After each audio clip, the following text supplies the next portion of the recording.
lầm. Tháng năm ngày xưa êm đềm đã đi về đâu, đi về đâu, còn lại nơi đây nỗi nhớ Từng ngày anh vẫn qua con phố này, tìm nụ cười ai rạng rỡ trên gương mặt quen. Phố đông người qua nhanh vội vàng, biết em ở đâu, em ở đâu, hãy về đây bên anh nhé em. Nếu không phải là em thì anh sống sao? Nếu không phải là em lệ kia mãi rơi. Nơi xa biết em có buồn không, nhưng khi anh xa vắng những ngày đông, chợt nhận ra tháng năm ngày xưa đã yêu em quá nhiều. Nếu không phải là em thì anh sống sao? Và nếu không phải là em, tình yêu nơi đâu? Anh mang nỗi đau trong lòng anh, chôn sâu với tâm tư đầy vơi. Dặn lòng không khóc khi từng đêm xuống anh không có em, vì anh quá yêu.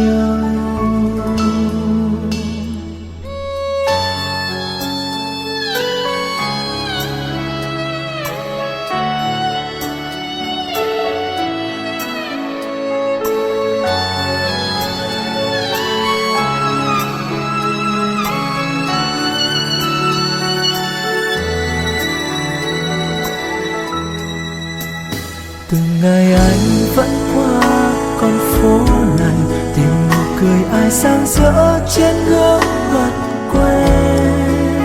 Phố đông người qua nhanh vội vàng, biết em ở đâu, em ở đâu, hãy về đây bên anh nhé em. Nếu không phải là em thì anh sống sao? Nếu không phải là em lệ kia mãi rơi. Nơi xa biết em có buồn không, nhưng khi anh xa băng những ngày đông, chợt nhận ra tháng năm ngày xưa đã yêu em quá nhiều. Nếu không phải là em thì anh sống sao? Và nếu không phải là em, tình yêu nơi đâu? Anh mang nỗi đau trong lòng anh, chôn sâu với tâm tư đầy vơi.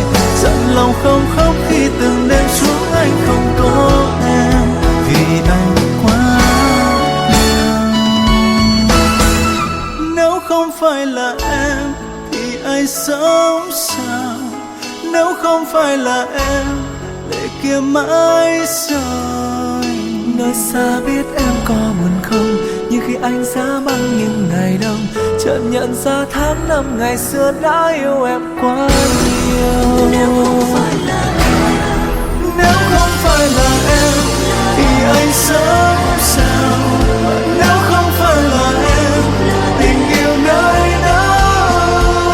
Anh mang nỗi đau trong lòng anh, chôn sâu với tâm tư đầy vơi.